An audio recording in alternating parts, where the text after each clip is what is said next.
All right, today we're going to be looking at section 4.2. This is the mean value theorem.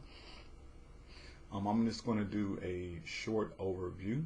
One of the more important things it talks about is the mean value theorem is the cornerstone in the framework of calculus. There's several critical theorems rely on the mean value theorem. This theorem also appears in practical applications. The proof of mean value theorem relies on the preliminary result known as Rowley's theorem. And so I'm just going to kind of highlight Rowley's theorem. It says let f be continuous on a closed interval AB and differentiable on the open interval AB with f of A equaling f of B. There is at least one point C in AB such that f prime of C is equal to 0. And we get a little image because sometimes the variable notation can be kind of confusing.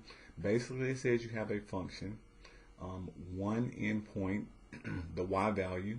So you have an x value, which is a, some x value, some other x value. We can call them 1 and 5, just for example. So when you plug in 1, you're going to get a y value. Let's just say that this y value is 4. And then when we plug in this y value of 5, we get the same y value of 5. So both those endpoints give us the same y value, which tells us that either this graph is a horizontal line, or it goes up and comes back down, or it could also go down and come back up. But it starts and stops at the same point. That's the idea.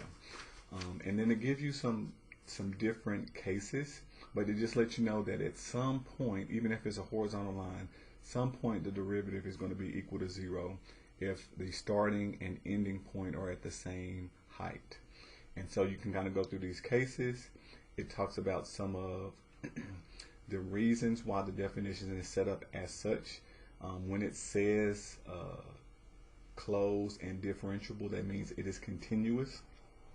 Remember, you can't take the derivative at a corner point, so that definitely guarantees you a smooth connected curve when it says differentiable. And it shows you several different illustrations of a starting and a stopping at the same point. You can see some examples explained throughout the text, and then we talk about the mean value theorem. So the mean value theorem comes from Rowley's theorem. It now says if f is continuous on a closed interval AB and differentiable on the open interval AB, there is at least one point C in AB such that the slope is equal to the slope of that tangent line, okay? Or when you take the derivative and you plug in C, that's what we've talked about, is the slope of the tangent line. And so you are seeing an illustration here that you have a tangent line.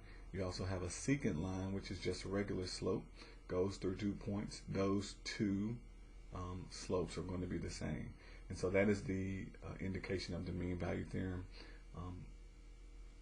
depicting or relying on Rowley's theorem. And then of course, if you kind of go through and read, they give some new notation.